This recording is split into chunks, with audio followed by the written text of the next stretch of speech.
Hello! And welcome. We are back to a Goblin's Lair, and today we're actually not going to talk about Dungeons and Dragons. We are going to talk about ttrpgs still, though. You may notice that the setup in here is a little bit different, maybe even a little bit messy. That's because I'm not in my normal place. I'm going on vacation next week. And so because... Oh, I got an echo. Hold on there. Yeah, I got it. All right. I'm going on vacation next week, so I will be AWOL for the first week of August. So this is the second last show before I'm on vacation, and I am currently not at my home base, because it's a lot harder to get to the vacation spot from my home base. So, anyway, I'm here with Dapper Dino, and we're going to talk about the Power Rangers. Hello. How are you? Yeah. How you been? What's going on? I'm doing all right. Well, so let's see. What's going on? Today, I woke up at 3:30 a.m. to record about 35 minutes worth of audio. Then I went right back to bed. And then I woke back up at 7:30 to go edit said audio. Because the quietest time, the best time for me to record audio is the middle of the night. So that's when I do it. Of course, because of course it is. On the plus side, where you might notice, this is the same place I was last time when I did Dumbfeck Friday with Manya, and I had the really big set of headphones on, and it was really bizarre. I remembered to bring my stuff this time. I have my microphone, although it is just not on a stand or anything right now. I brought the stand, but I forgot to bring the connector, so there's that. This is on the desk. Yeah, it's just it's fine. Or the table, is it? Just sitting there. Yeah, there you go. I remembered my camera, because last time I had my phone hooked up, and I was logged into Discord twice, so I was, like, on camera, on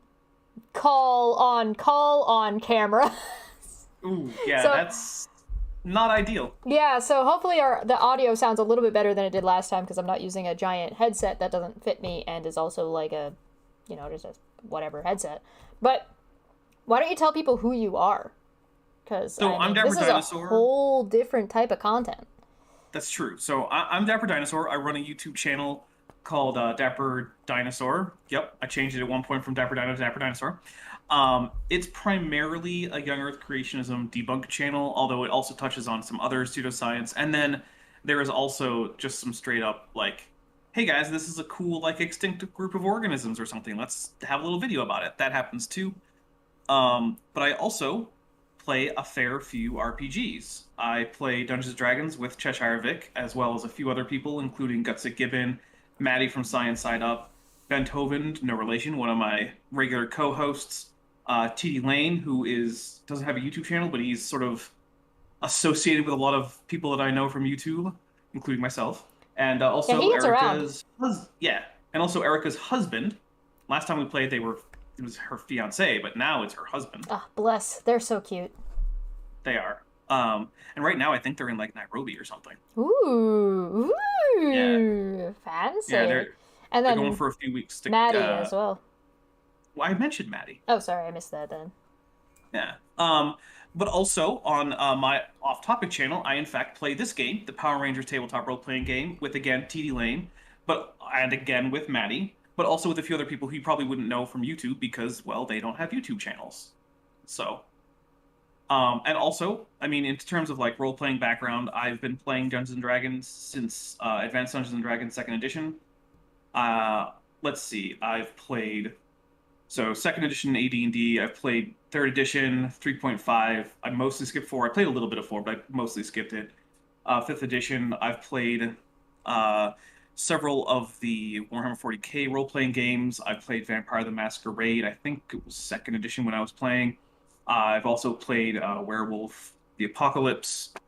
I've played Paranoia. I've played the alpha version of Mothership. We have got to talk about Paranoia one of these days. Paranoia is cool. Oh my god. I feel like a panel for Paranoia would be really good. Like, maybe 3 people and then myself. That would be a lot of fun. I've also played Call of Cthulhu in a couple editions. I played both D6 and D20 versions of the Star Wars role-playing game. I don't know, I'm probably forgetting a few.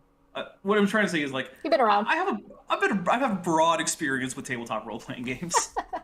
That makes you perfect to, like, look at a review of, like, I guess this is... I mean, the Power Rangers game is pretty new, right? Like, this was released few months... Like, this year. yeah, it's less than a year old. I believe it was, in fact, this calendar year that it came out. Mm-hmm. So when it comes to Power Rangers, also, I've seen all of Power Rangers. Every single episode of every single season has been within my attention at least once, including all the movies, which, oof, that's a variety of quality right there. Is the Power So Rangers movies? I'll just range, say that. Yeah, there's a big range. spectrum.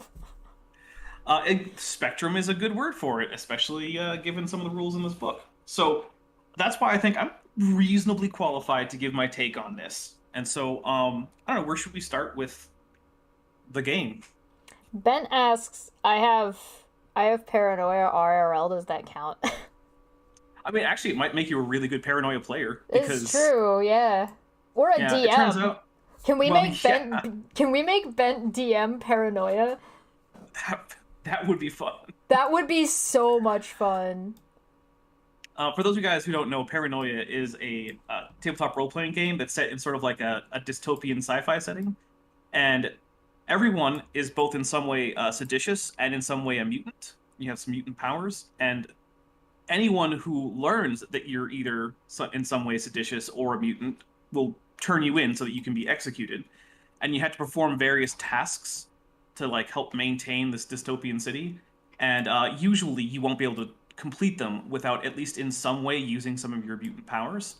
And so you have to find a way to hide that from the NPCs as well as the other PCs, because they'll be rewarded if they can prove that you're a mutant. Right. So it's to put it mildly, it is a very well-named game. It's not really conducive to long-term campaigns. It's more of a one-shot game because, I mean, the death rate is just so high. It reminds me of Gamma World. Yeah. In that sense. Because Gamma World is like that. Very much a meat grinder, which is actually very much unlike Power Rangers. So the Power Rangers tabletop role-playing game actually does not have a mechanic that results in player death if you don't want it to. So I think that's one of the things I'll talk about is the tone, right? So for those of you who might have seen Power Rangers like as a kid, or maybe you only watched the TV show, you might come away thinking that the default tone for Power Rangers is very lighthearted. However, a lot of the people who are playing this are coming in as big fans of the comic book series run by Boom Studio Comics, which has a significantly darker and more adult tone to it, because it is targeted at people who were watching Power Rangers in the 90s, who are now, in like their 30s. So one of the things that I do like about the game is that it leaves open a lot of room for having a tone that's much more like the comic books, where there's like, serious things and, people have, their families are in danger, or there's family conflict, people die, things like that. As well as leaving it open for it to be a completely goofy, campy romp full of nonsense. And anywhere in between. So that is one of the things I like. I guess we should probably go through like the core mechanic, right? I think that's probably, yeah. So like if we're going to talk about the Power Rangers RPG, we definitely, we're going to want to like compare and contrast a little bit with what you would expect to see from like a standard 5th edition. And it might be good to start with actually the price point. Okay, so there are a couple ways to get the main game. You can get the physical book or a PDF. The PDF comes in a high res as well as a standard resolution.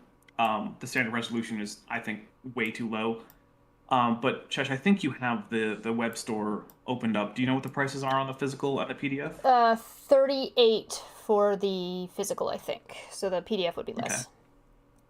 Okay. So there you go. That's from Renegade Game Studios. If you want to get it there, you can also get the physical book like on Amazon, and I think probably in friendly local gaming stores. Although I can't guarantee those because I have no way to check on all of them. So. You mean you don't have a direct line to everyone's local store?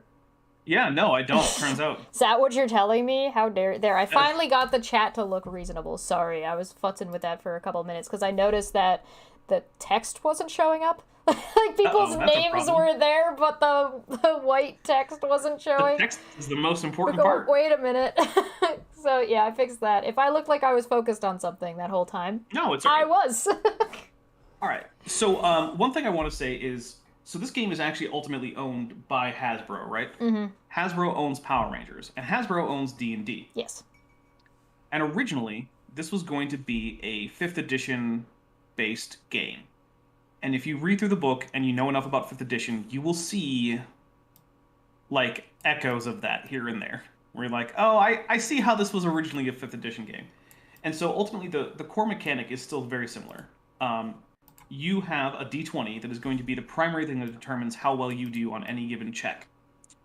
So when you have a check to make, it is going to be based on a skill. And what's going to happen is you're going to roll a d20 plus a die determined by what your skill level is. So skills start with no bonus, and then as you put skill points into them, you get to roll a d2, a d4, a d6, d8, d10, or d12, and add that to your number. One of the things that means, though, is that you're always going to have the chance of only rolling 1 to your die, right? Yeah. That's always a possibility. Yeah. So one of the things that means is that even if you're extremely skilled in terms of the mechanics of the game, there is still a chance that you're going to have a really bad roll, and that's always going to be the case. So you're never going to get into that situation where like you have a bard with expertise as well as like, oh, I can never roll below a 10 or something, so my minimum roll is like a 32. Do you really want me to make the roll? Like that's not going to happen in this game. Yeah. Your minimum roll is always going to be like a 2. Mm-hmm. No matter how good you are, outside of really extenuating circumstances. Its dice scaling is very, very, very, very different, and like the way like the hits and misses, like even the amount of HP you have, like you get hit twice and you're down. Yeah, that is another thing. This game is very low damage and low health totals. If you have 4 health coming in as a level 1 character, that's a lot. Mm-hmm. Most characters have 2 or 3 coming in. I mean, I guess that's kind of in scope with the show, right? Like, they don't really take hits in Power Rangers very well. Yeah, and also, the vast majority of attacks, at least at low levels, are going to deal 1 damage. Just that's it. There's no rolling for damage. Attacks deal a flat amount of damage. The only exception is critical hits, which can deal double damage. So it's very simple in terms of that. So you have also a series of ability scores, and each one has a number of skills under it. So you have strength, speed, smarts, and social. So it's only those 4. And smarts kind of covers what wisdom might cover in 5th edition. Yeah, because I noticed there was like a bit, because I playtested it with Dapper beforehand, Mm-hmm. So I have also played the game. And we played, 4 sessions? I believe it was 4, yeah. And there was... we noticed that there was one skill. Was it basically finesse? No, it's alertness. Alertness, that's what it was. That like took up. You know how sometimes in regular D&D it feels like charisma does everything or dexterity does everything. That was alertness in this game. Yeah, alertness is a pretty important game thing because it's covering investigation type skills like from D&D, but it's also getting things like perception and stuff like that. So working double duty. If you want to notice anything, you're going to need to take alertness. And one of the things I want to talk about is the game has a mechanic that's more or less identical to advantage and disadvantage in 5th edition. It calls them edge and snag. And snag is the disadvantage. But any skill that you attempt where you don't have at least 1 skill point will be at a snag. So not only will you not be rolling a die to add to your d20, you're rolling 2 d20s and taking the lower. Yeah, it's really punishing that way. Yeah, so this game heavily encourages you to take at least a skill point in just about everything. Because otherwise you will be really bad at it. Yeah. So that first skill point is always your biggest jump in ability. And then the way that the ability scores work is they don't actually directly add to anything that you do. Instead, the total score that you have does 2 things. 1, you add 10 to that to give one of your defenses. So your toughness defense is based on your strength score plus 10. You have an evasion that is based on your speed plus 10. And the other thing it does is the number of skill points you have in total in all the skills is always going to equal your total ability score. So if you have a 6 in strength, you have 6 skill points in strength-based skills total to divvy up between all, 5 of the strength-based skills. Right. So in that way, it is like you can see there's some obvious similarities with 5th edition, but there are also some big differences. Yeah, there's And definitely so, I find like it very much is. It's a little bit jarring. Going from 5th edition to this game. There are some things that are very similar, but the things that are different are drastic. Just from like the success fail rate and the you're going to fail more in this game. you're gonna fail a lot. You're not gonna you're not gonna succeed often. So now, I want to point something out though, which is that the game does have a mechanic to help you succeed more than the dice might otherwise indicate, which is story points. yes, So story points are a pool of points that all the players have as a group, and it starts out every session equal to the number of players, and you can gain them by doing a number of things. For instance, critical fails or fumbles give you a story point as kind of a compensation. As well, the DM is encouraged to give them out for excellent role playing. So, for instance, when I was playing the test games with Chesh, I was running it as sort of going for the sort of the goofy, campy vibe, right? yeah, So, oh yeah, anytime anyone was like overly enthusiastic or decided to just randomly shout out the name of the weapon they were using when they went to attack for no particular reason, except that's what happens on the show, yep, I would give out story points for that kind of thing. yeah. And so, story points can be used to do a number of things. You can use them to re-roll a roll of a 1 on any given die.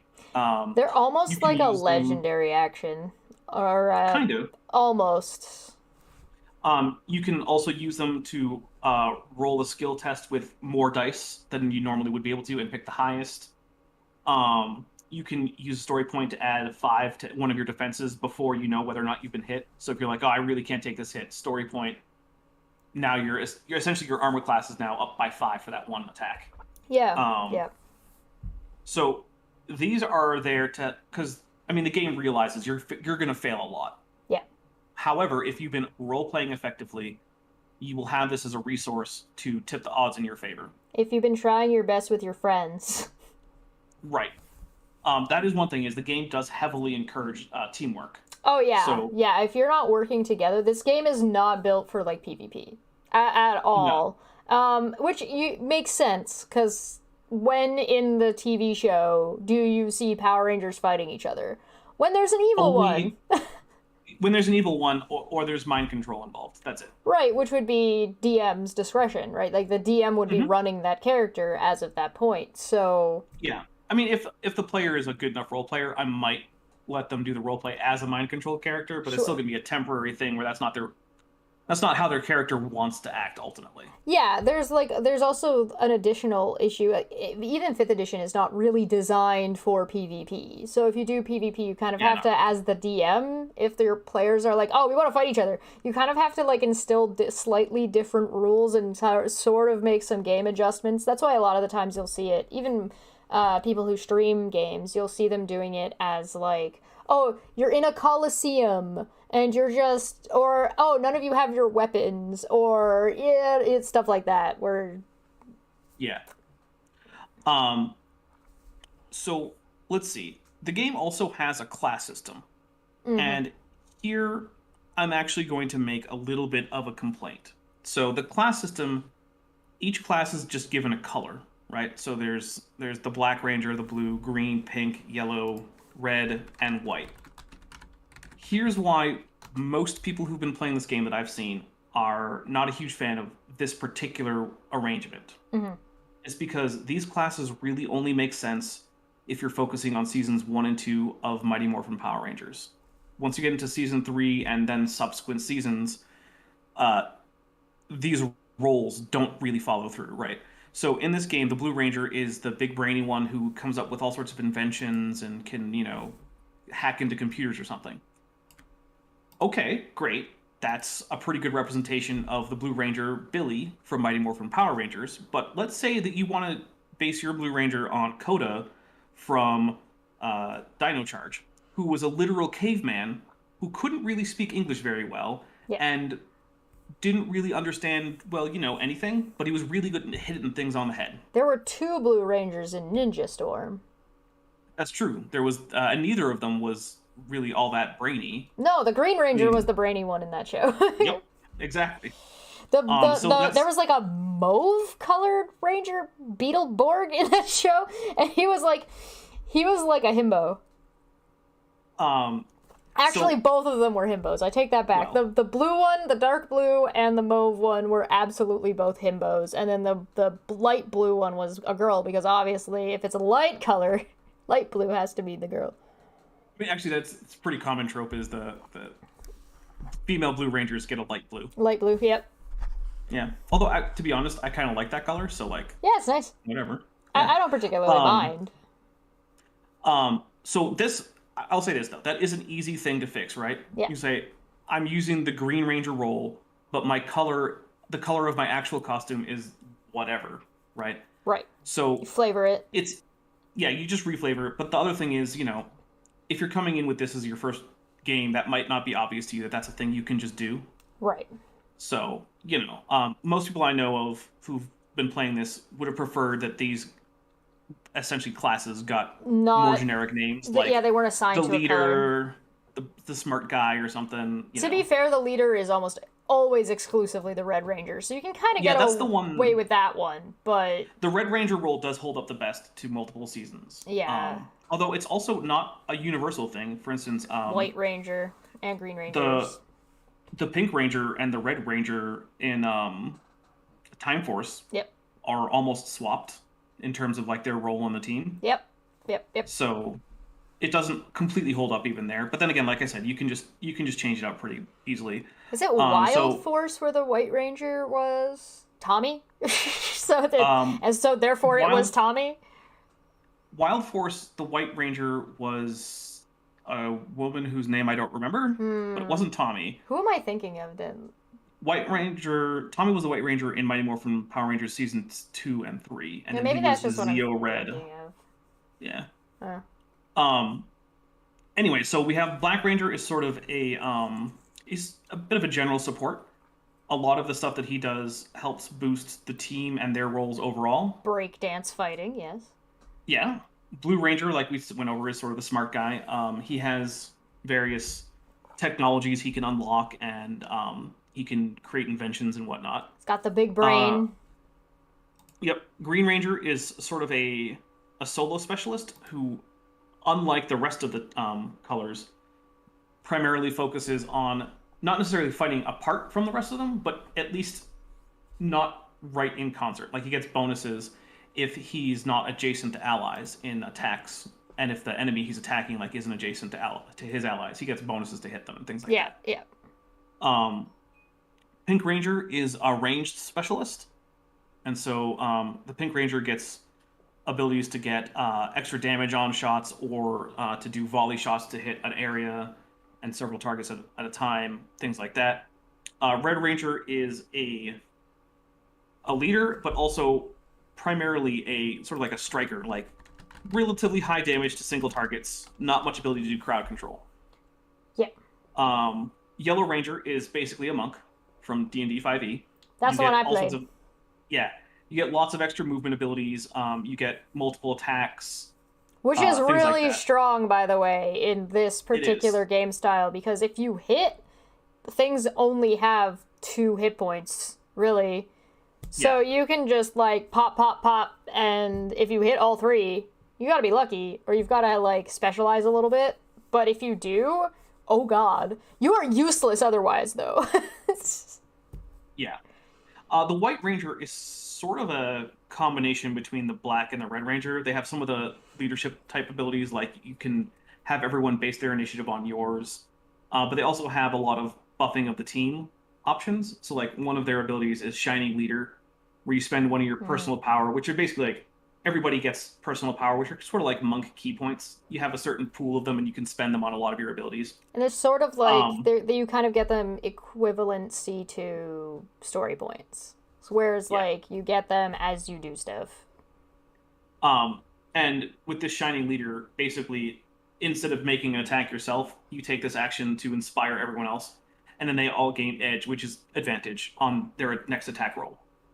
Which Pretty powerful. I wonder if it would be better to turn this system into, instead of basing it off of color, just make it points. So it's like you have a certain number of points that you can spend, and you can pick different abilities are worth a different number of points, and so you can kind of build your own ranger. Yeah, drop the class-based thing? Yeah, just drop the classes, yeah. I do think that would be pretty handy, but one thing I will say is that outside of your actual class abilities, which actually aren't very numerous, there actually aren't that many of them. Yeah. You're going to be picking up various things like that are the rough equivalent of feats, or things that would in most other games be specific class abilities, but that you can just kind of pick from a la carte. Background. So there's perks, which are more or less feats, and technically you can gain at least one at every level if you want to. And then there are things called grid powers, which are things that you can spend your personal power on, that are things like you can have like a ranged projectile that you shoot out using your personal power, or you can do things like transfer your morphin power into a machine that's not powered up to bring it back to life or something, or heal someone. Like, there's a lot of these. Gotta save Alpha 5. Right. Gotta save Alpha 5, so you transfer some of your power into him, and he boots back up, and now he can tell you that... Exactly. He can tell you that the Green Ranger wrecked up the place, and he's actually Tommy Oliver the whole time. Oh, no! Oh, goodness. Spoilers. Who would have ever guessed? The guy who was always wearing green turned out to be the evil Green Ranger. I love that they were color-coded out of, like, like at the school. That was probably like, if anything was my favorite campy bit about Power Rangers, it is that they are color-coded in their day-to-day life. Yes. Yep. And it's great because the minute that Tommy becomes the White Ranger, or later the Red Ranger, suddenly his entire wardrobe has changed. It's like, hey, Tommy, where was this white mesh tank top the entire time you were the Green Ranger? I like to imagine at the laundromat? Yeah, I like to imagine that he didn't own any white, and then he got new powers, and he was like, shopping spree! And he just threw out all of his old green clothes and went and bought all white ones. And then when Diner Thunder was just like, I gotta get rid of all the white, gotta go all buy black. Yep, only black clothes from now on. Gotta go buy red. Or even better, he like has a closet for each color now. So like he kept it as memorabilia. Well, Chesh? Yes? Oh, I think Dapper broke. That's okay, we'll wait for him to get back. I have fun playing this game, but I did find, like, it was a little bit of a struggle to get used to in, like, how pass and faily it is. So if it really sucks. You have to be, like, a little bit persistent with, like, you are gonna fail a lot, and that's not... You're not making any mistakes, it's just the way the game is set up. So if you're prepared for it, it's not a big deal, but getting used to it is a little bit wonky. The price point that I had talked about, the general Dungeons & Dragons books, which are, again, Hasbro, because Hasbro owns both this Power Rangers game as well as Dungeons & Dragons, or like Wizards, which then Dungeons & Dragons, it's like a hierarchy. There's... An average Dungeons & Dragons book costs $70. And this thing costs 40? Like 40? Probably in Canadian, but like 35? So it's really unfortunate that Dungeons & Dragons is so, like, has such a high bar of entry, because you have to buy 3 books. Maybe 2. You might be able to get away with 2. So you're looking Sorry about that. Hey, you're back. Yeah, sorry about that. Anyway, let's keep talking about things about the game. Yeah. I assume you kept everyone sufficiently entertained. Probably. I can hope so. I got a boob squishy thing. Oh, there you go. Look, it's even got like a little thingy on it. Will I get kicked off of YouTube? Well, you haven't drawn circles around it yet. Oh. Okay. Okay, so combat actually proceeds in a very similar manner to what you might be used to if you played 5th edition. And I'm assuming most people here probably played 5th edition. I think, by far the most popular gaming system in tabletop role-playing games right now. Well, even like just the Roll20 system, because like Pathfinder was based off the Roll20 system. Yeah, the 20, Like, yeah. Roll So it's the D20 system is pretty standard. um so in a turn, there are two basic kinds of action. There's move and standard, but there are also free actions. How many actions you get is in part determined by your speed. So speed is not your movement speed, it's essentially your dexterity, right? If your speed is only 1, you can move or take a standard action. Can't do both in the same turn. Yeah.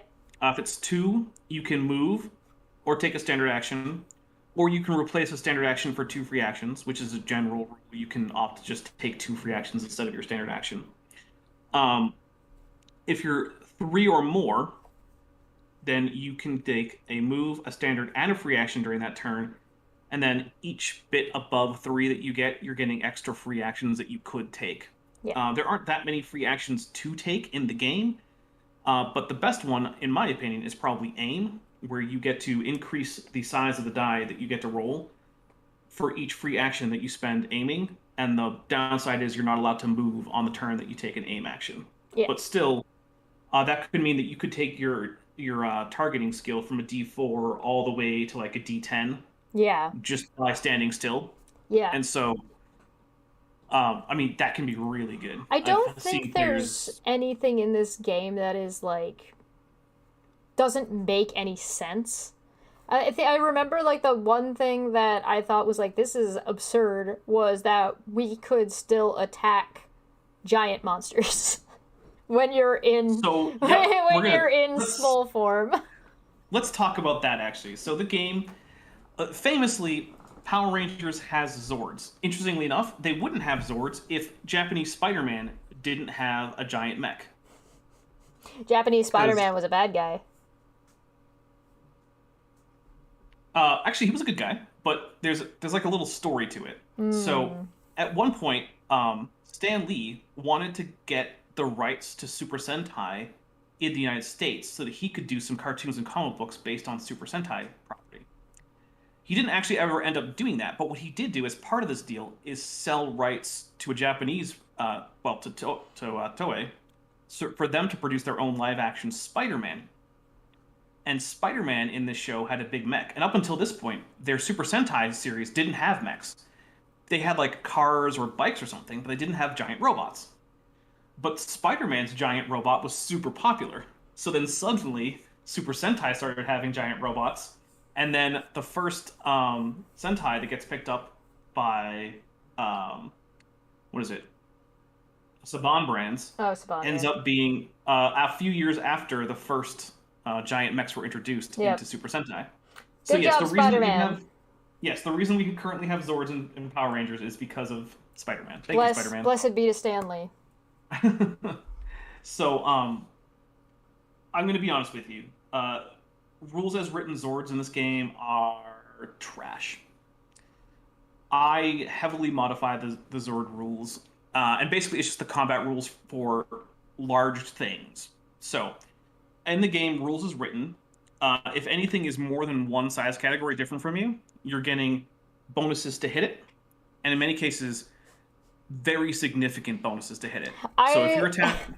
When we did the test play, I was playing the Yellow Ranger, so I ran up to the creature that got giant, grappled it, like grabbed onto it from its leg, and just started like punching it in the Achilles with my little dagger.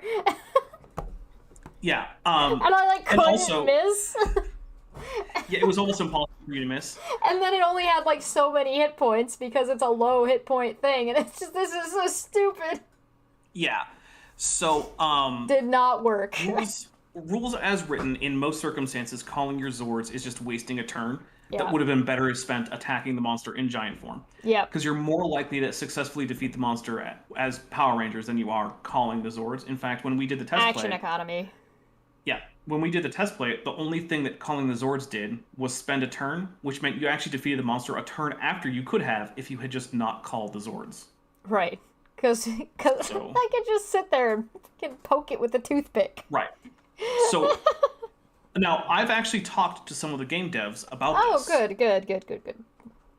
Their answer is the Zords will become more useful when we release new monsters that deal more damage. Uh, I Which guess. I Yeah, don't think. First, I don't believe them. yeah, I don't think that solves the problem. No. So if you pick up this game, I have a couple suggestions for how to make the Zords fun and useful. And in fact, I've used them recently in the game that I live streamed on Top Hats Off. And all my players thought the Zord combat was a blast and they really enjoyed having the Zords come out. Yeah. And this is a pretty simple fix. So, um, Please first, tell me anything X number of sizes below it's immune to. well, almost. So here's what I did, right? I took the to hit bonuses and I basically slashed them in half. So rounding down to like minimum 1. Yeah. Right. So the way that to hit bonuses for size work in this game is that there's a table and it gives you a number, and that's how many basically. It's called a upshift or a downshift, and basically it means you take whatever die you were doing, and if it's a downshift, you go to a smaller die, and if it's an upshift, you go to a bigger die. And there's a table that's easily available on the GM screen as well as in the rulebook that has the whole skill ladder, they call it, so it's easy to reference. Right. So I took that and I said, cut in half, round down, minimum 1. Okay. So that means that the gigantic creature is no longer are you getting like a +2 or 3 to hit it, right? You're getting like a +1 to hit it. So it is still easier to hit. However, I also went with, if you are getting an upshift to hit because of size, you deal half damage, which is rounded down, with a minimum of 0. So if your attack only deals 1 damage, I don't care if you hit, you're still dealing 0 damage. Right. You need to be able to get 2 damage to make a dent. Also, if the enemy, or if you're getting a downshift to hit, so it's harder to hit because you're bigger, you're also dealing double damage. Which means that while the gigantic creatures aren't super good at hitting you, if they hit you, you're toast. If they hit you, yeah, you might be out of the fight right then and yeah, there. it becomes too dangerous. Right. So what that meant is, in my last game, actually lethal, by the way, like actually, like dead splatted Power Rangers. Potentially. So when in my last session the monster grew, the Rangers, I've gone over these new rules with them. They all retreated, were very concerned, all called their Zords, and then suddenly when the Zords showed up, it was a real fight again. They could actually do things, and I also reduced the time it takes for Zords to get there. That rules was is written, long. It's like, yeah, rules is written as something crazy like 2d4 +1 rounds. It's like, I brought it down to like D2 +1 or something is I think what I ended up. Yeah, like maximum 3 rounds. Mm-hmm. And like that can be really, you can do some interesting stuff with that as the DM, because like they could be basically the Zords like breaking stuff in the city or destroying like a hub or something that's important for the Rangers, or like squishing Rangers. Yeah, there are options. There's a lot of really cool stuff that you can do with that, and yeah. Now, maybe it is the case that Renegade Games is going to come up with some great monsters that somehow make their rules as written Zord rules make sense. Sure. I'm skeptical of this. I just don't know, like, if it doesn't work with the monsters that exist, what about the monsters need to change to make the Zords more effective? I don't think that's the problem, honestly. I think the problem is more with the way that they have the rules set out. Yeah, the timing and the size limitations, or the size issues. And I will say, this is actually a pretty common complaint among the people who are running and playing this game, is that the Zords don't feel fun or useful as written. Bent says it shouldn't take the full length of an episode for the Zord to arrive. This isn't Dragon Ball. I don't need to spend 3 episodes charging my laser.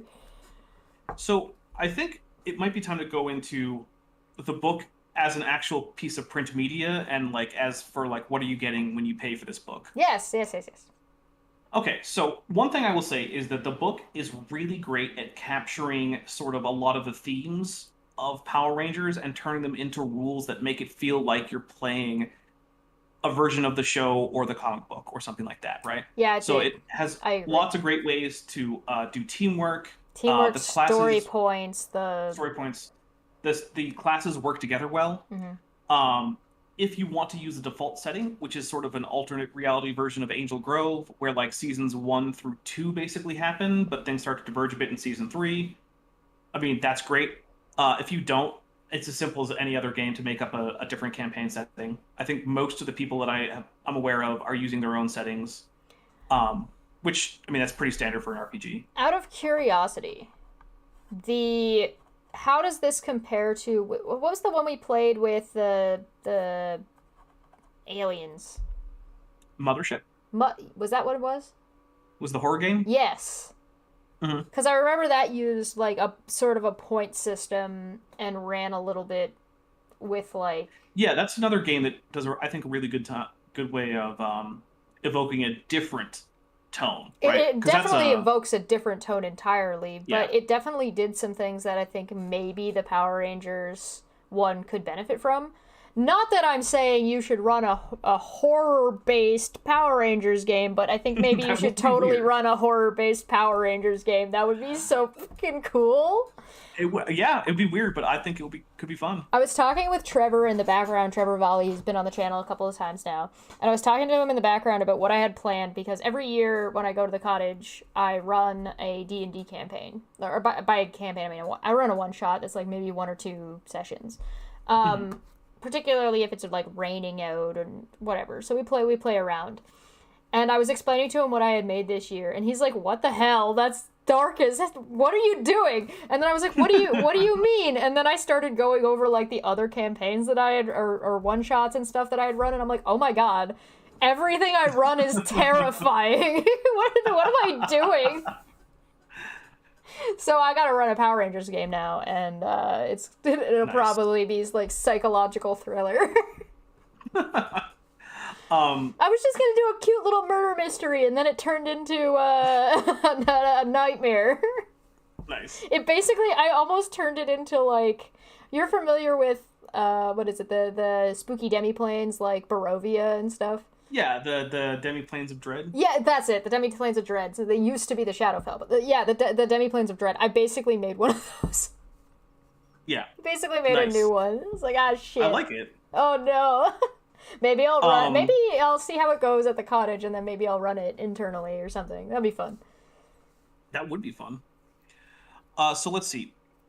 Another thing is the book has some really great art. I think that the art style, it borrows heavily from the Boom Studios comics book style, which I like already. So I think that a lot of the art in the book is very high quality. I'm very happy with a lot of the art. And also, there are occasional little like interludes from like Alpha and Zordon talking or something, and they're just fun little flavor text. They're not terribly important. It is also Rangers. It is the core rulebook, so you have the rules that you need to be a player, as well as rules on running the game, and some monsters. So, it is and how to make a monster. Well, so we're going to talk about that in a second. Okay, so it's only my channel, Dapper. Well, I have a plan on exactly what to talk about here and when. Okay. All right, so because what I now have to do is talk about some of the downsides to the book, because if you're familiar with the online discourse about this book, there are some pretty serious problems. At least you're getting like your core 3 books, which for Dungeons & Dragons 5th edition would run you upwards of $100. Mm-hmm. Yeah, you're getting it in one book, and it's like $40. Yeah, so it is a much more affordable game to get the core rules for than, say, Dungeons & Dragons, which is notoriously expensive. Yes. So there are some problems. I'll give a little bit of background to kind of explain how this came about.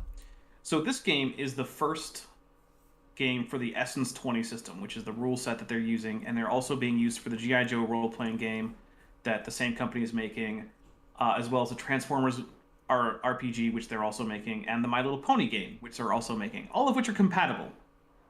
So if you want your team of Power Rangers... Oh yeah, if you want your team of Power Rangers to go hang out with the Transformers, G.I. Joes, and the ponies, I mean, that's perfectly fine. All the rules work. Oh my god. The Power Rangers are fighting a giant Decepticon. Yeah, that's the rules. Are we getting a Ninja Turtles one too? We need a Ninja Turtles one. I don't think there is currently a plan for a Ninja Turtles RPG with the Essence 20 system. I don't know. There have been more than one Ninja Turtles Power Rangers crossover events, Yup. though. Yup. There was one famously in Power Rangers in Space where they crossed over with the new mutation turtles, Yep. and which actually was filmed not far from you, by the way. Yeah, that production staff was in the Toronto area. I mean, that does happen a lot. There's a lot of stuff filmed in Canada. I think it's part of the. You remember the old Silent Hill movie? Yeah, That I used to live in the town that was nice. filmed in. They filmed it around my old high school in downtown. More recently, there was a Power Rangers Ninja Turtles comic book crossover that primarily was using the staff and writers and artists from the Ninja Turtle comics that were running at the time. So I mean, maybe. Oh, in that one, we got to see the turtles gain Ranger powers. The human Rangers temporarily lost their powers, so the Ninja Turtles stepped up and took the morphers. So you can now find actual toys of the Turtle Rangers. Morphed turtles. Yes, they're actually really cool. If anybody should not be a Power Ranger because they murder people, it's Raphael. You know. Anyway, so the thing is, though, that Power Rangers was the game that, by most accounts, had the most hype of those four. Sure. And also, it had the closest deadline, and there was a lot of people really clamoring for the game to come out. And it's rushed. That's rough. It's very obvious that this is a rushed book that probably could have spent another couple months in editing and playtesting. Yeah. There are numerous typos throughout the entire book. The organization is confusing at best. The first time I read the book, I was frequently like, okay, I don't know what about half of these rules being referenced are. Yeah, I remember flicking. Yeah, and you're not telling me where to go to find the rule that you're referencing. Yep. So I had to read it through twice before I actually understood how the game worked. Yep. And then... I mean, that's better than most DMs or players. Well... Reading the book, imagine that. Yeah, crazy. The book's smaller. Well, especially... The book is smaller, and also, if you're going to run a game, I think it's more important to have read the book than if you're just playing. At least read the player book. At least the part that's relevant. Yeah. Like actions. Now, there is also the threats section, which is the monster section. Yep. Honestly, it is insultingly small for something that's called a core rulebook.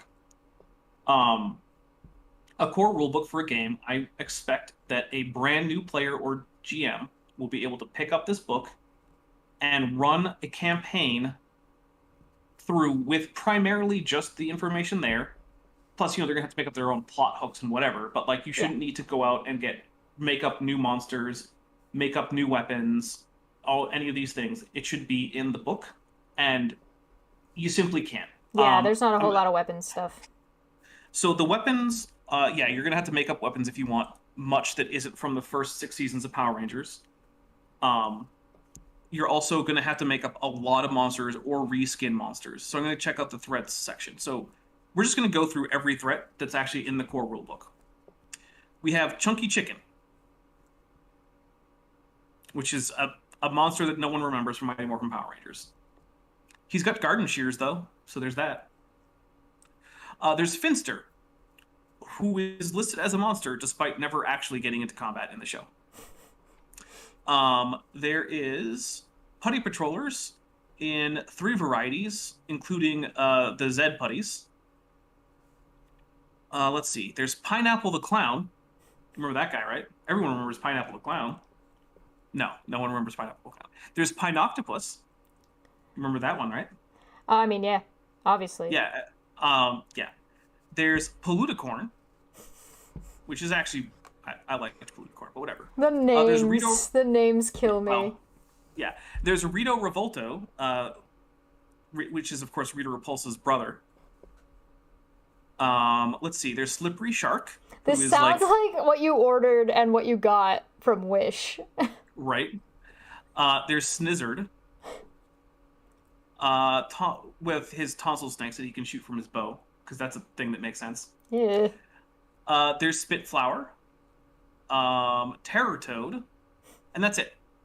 We're now done with the threats in the core rulebook. That is how many was that? Is that a total of 10? Something around there. Yes, it's It's low double digits. It's like 10, 15 maybe. It depends on exactly how you count in some cases. Yeah. Now the Yeah, putties GM count as screen. 3. The GM screen comes with, I think, rules for one more monster, Ooh. which I believe. Oh, we lost Dapper again. I wonder how long it'll be before he notices. Yeah, that's a yikes on. I would have to ask him when he gets back. Remind me, chat, to remind him when he gets back how many pages this core book is, because realistically, there should probably be like divvied up into general rules that show up at the beginning, like introduction general rules that apply to everybody, and then players, and then divvied, and then GM stuff, and then monsters at the back. That's how I would organize this kind of book. Sorry. Hi. Welcome back. Hi. Yeah, I don't know what's up. I might have to do some computer restarts later. I don't know. Maybe. Anyway. You were saying that the back of the GM screen has one more monster. Oh. So actually, it's in a adventure that comes packaged with the GM screen. It's Pudgy Pig. There are also some free PDFs that you can get from the website. Technically, you have to put them in your like cart and quote unquote purchase them for $0. Right. But like whatever. So that has the grinders, which are basically the putty equivalent from RPM, as well as another RPM monster. It's got then I think 2 more Mighty Morphin monsters. So total published monsters for this game are, I'm pretty sure, under 20 at this point. I feel like it would have made sense that they would have published like a quote unquote campaign book, right? That you would buy as that you would buy as like a 3-part package. So you would have like your core book, then you would have the screen and the little mini adventure, and then you would have like a quote unquote campaign book that would give you like, here's Angel Grove and everything in Angel Grove, like a setting. Well, that is likely what the next book that they are publishing is going to be, which is Adventures in Angel Grove, if I remember correctly. And it is probably going to have a lot more monster rules. It'll probably also have rules for like Goldar, Scorpina, Lord Zed, Rita. I just don't know why you wouldn't, like, if this was going to be your big title book that people were interested in, that was going to come out, and you wanted, like, kick off on a good start, you would want to have at least Rita in there. Well, instead we get Finster. Great. I mean, both. There should be both. Yeah. There should be... get Rito. Yeah, great, cool. So you can't even run the beginning of Power Rangers with this book? No, basically not. Because the first fight they have is with Goldar. Is Goldar in there? No. Great. He's referenced. There's art of him, but there's no rules for him. Does the book have stats for Zordon? No. That's probably good. Yeah, I don't really want stats for That's Zordon. probably good. Yeah. Out of curiosity, how many pages is this book? That is a great question. 1 second. Let me check. Hey. So, also, thank you, Ben, for reminding me. I'm not counting character sheets in the back. Right, We're just going to go to... so by the time you get to the end of the index, you are on page 255. So, okay. So I feel it sounds like it could do better with another 50 pages. Yeah, almost all of threats. Yes, almost all of threats, and then just a better, like, reorganization of the book itself. Yeah. It almost sounds like it almost needs a reprint.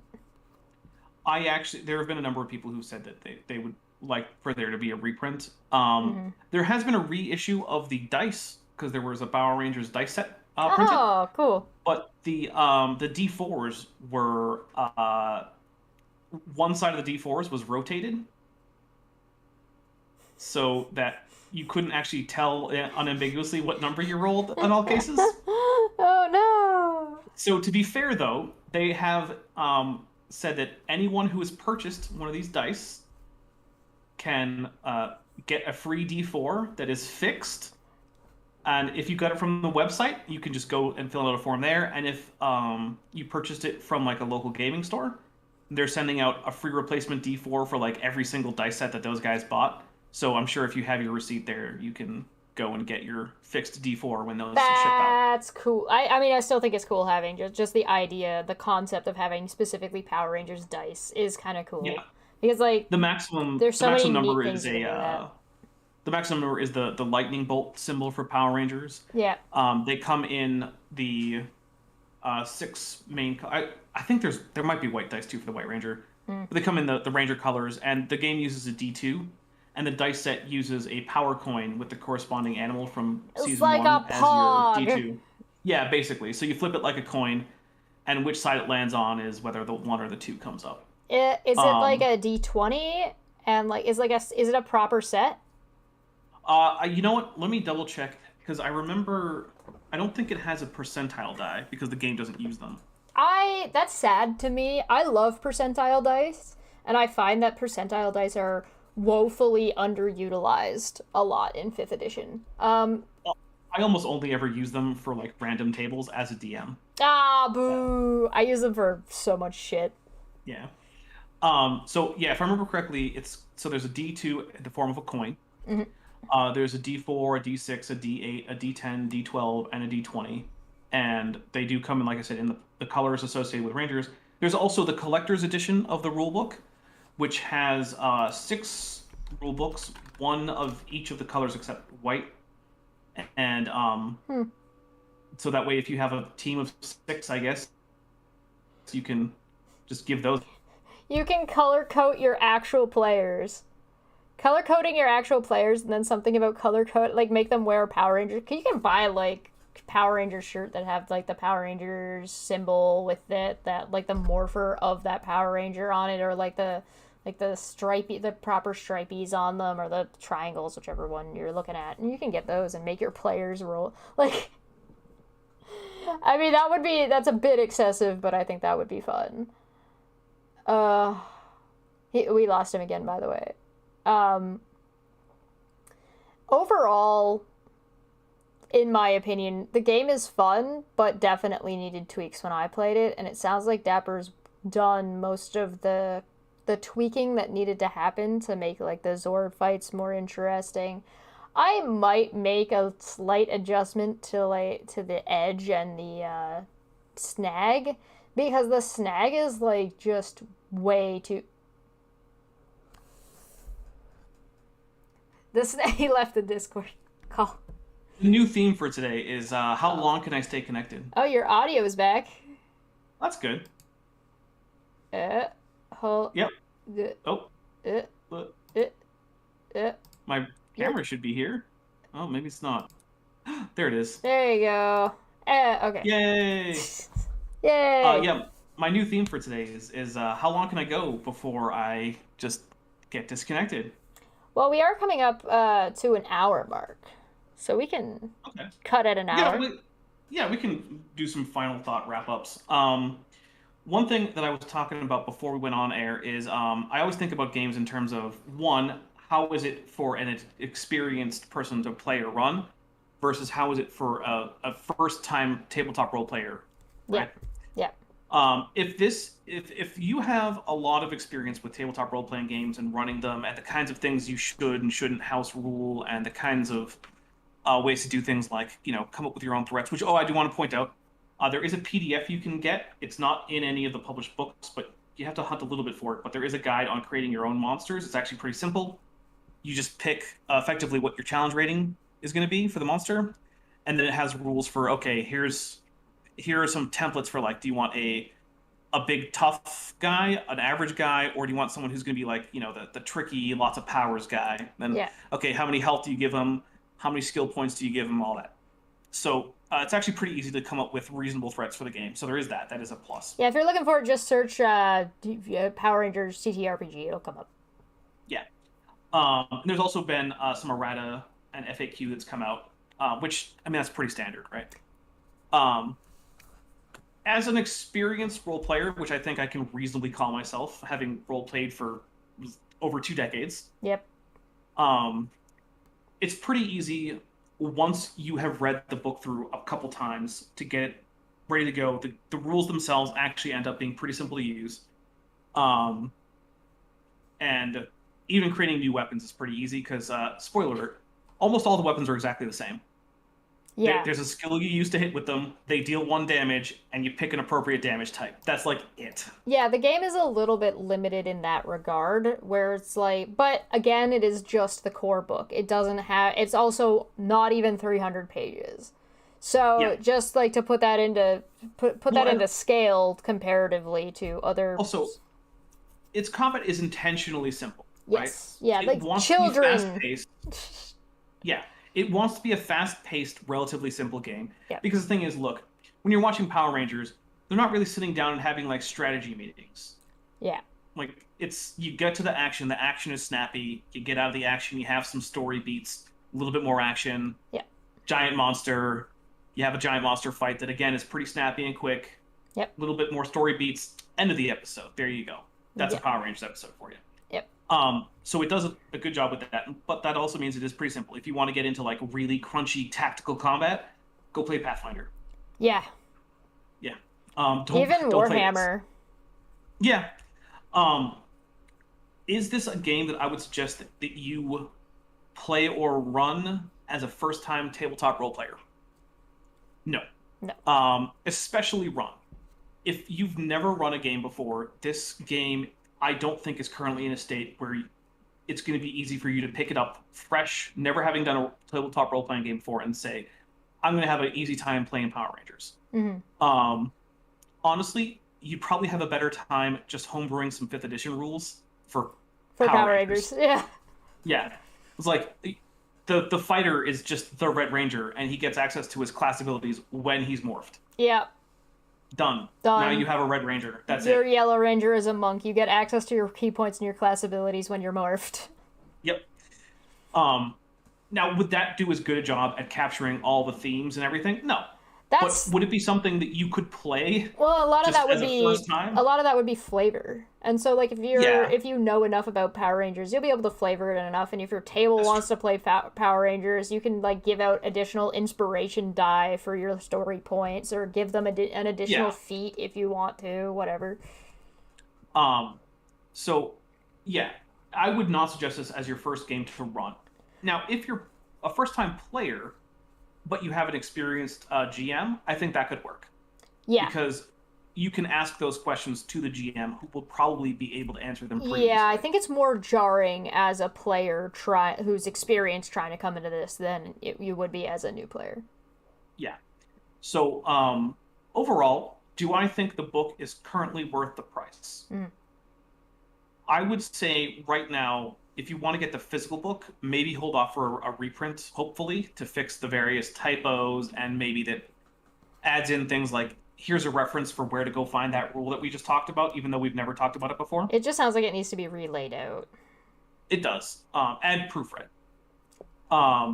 If, however, you get the PDF, which is less expensive, I think it's a reasonable purchase, right? Yeah. It's a fun game. I have a lot of fun playing it. When I do, I have a lot of fun running it. I'm going to be running it again in a couple hours here over on my channel, Top Hats Off. Links in the chat. There you go.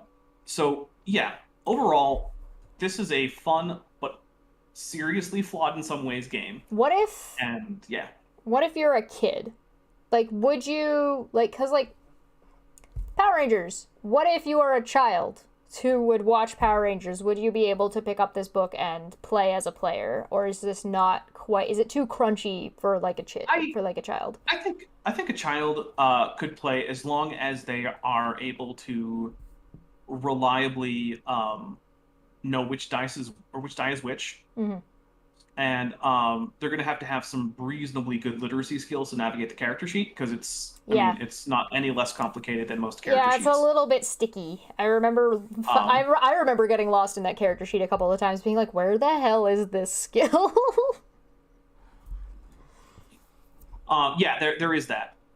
So I would say, as long as the person running it is reasonably well experienced at running games in general, and patient, you could probably have a kid, probably all the way down to like 10 or so, be an okay at figuring this out. And also, I mean, hey, there's been a kid Power Ranger. Everyone hates him, but he was there. It's true. Turbo Blue was a little kid who morphed into a full-grown adult whenever he did his morphing. The implications of that were never even really dealt with. Well, the funny thing is also if he takes his helmet off, he goes back to being a small child. Like, at least Shazam dealt with the consequences of what that actually meant. Right? Why like would how come the Blue Ranger could be able to go and buy some beer or something at the store? Yeah, like, what? I mean, I guess he would have to take his helmet off for his ID, though.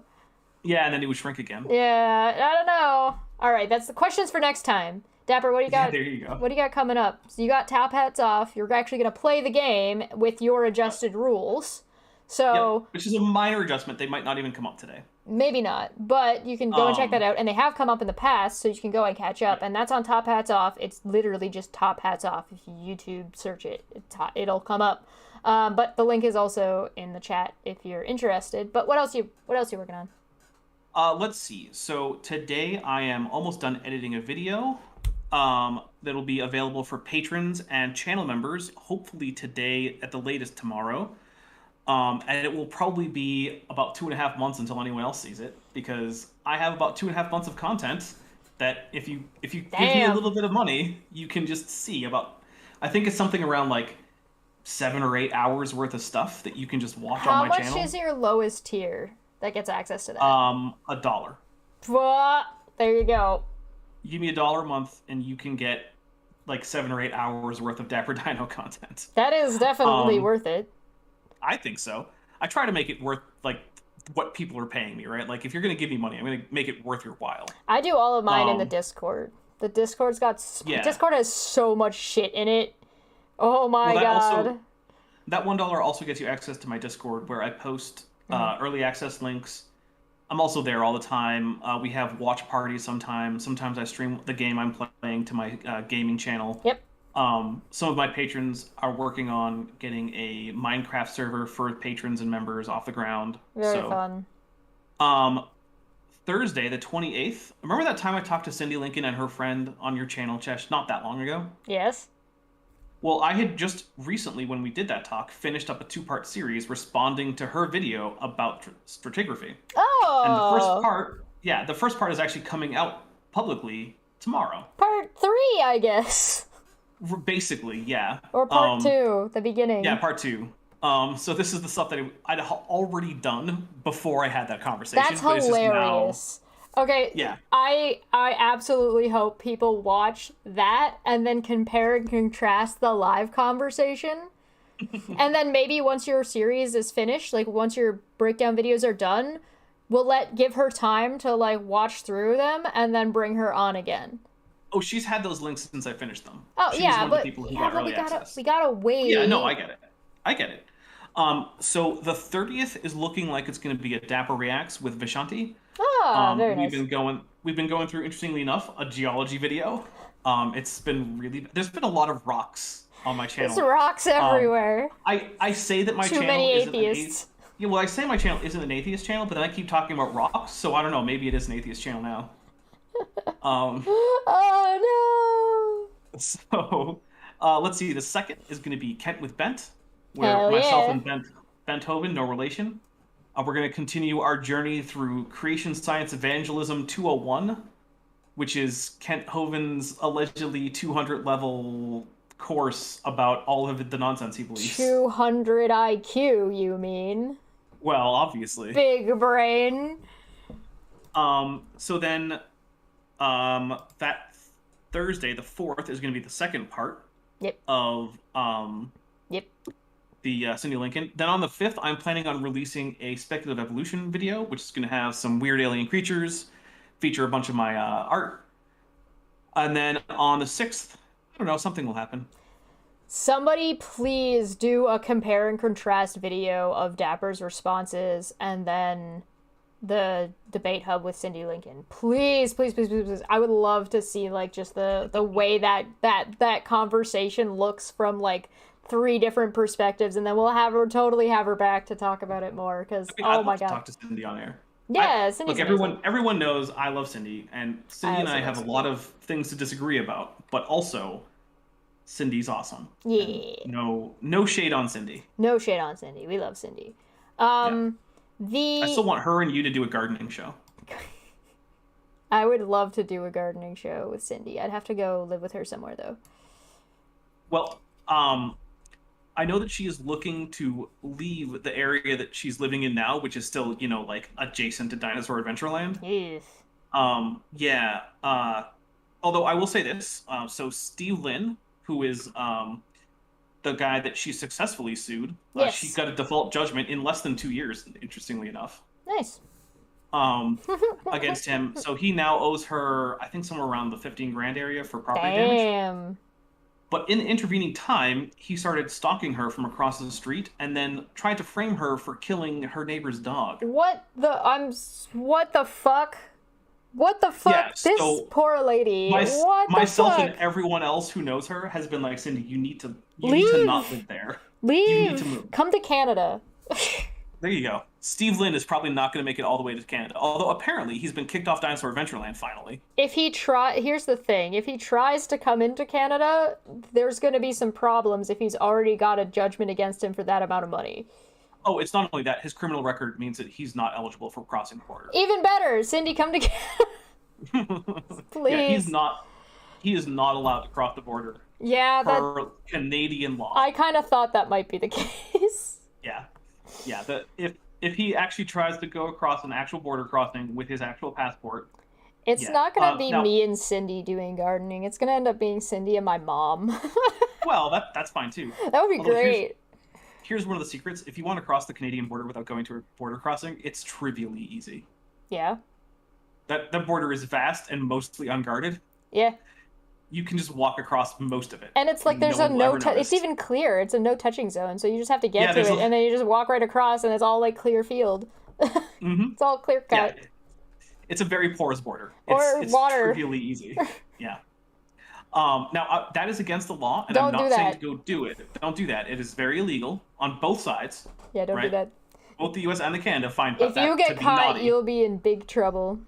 That's how big a no-no. It is trivially easy to cross that border without being noticed.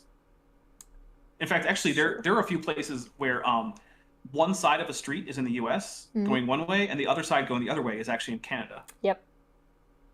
And there are cops that make sure that if you started on the U.S. side, you don't turn into the Canadian side to go onto another street that's all in Canada, and vice versa. Yep. It's like, don't take that left-hand turn. We know what you're doing. Don't you do it. Don't you do it. I see you try. That's how I talk to my dog. Hey, cut that out. Well, that's what I got coming up. Awesome. All right, go subscribe to Dapper. He's also going to be doing live stuff while I'm away, so you can definitely go take time out, do that while I'm gone. Yeah.